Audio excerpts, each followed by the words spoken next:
caminho para a adoração.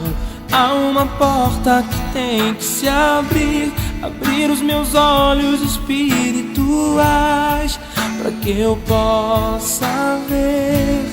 Há uma semente que tem que brotar.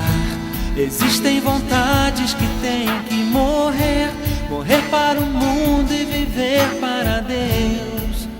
E o adorar, adorar a Deus, viver no seu altar, adorar a Deus e me entregar, adorar a Deus, viver no seu altar, adorar a Deus e me entregar.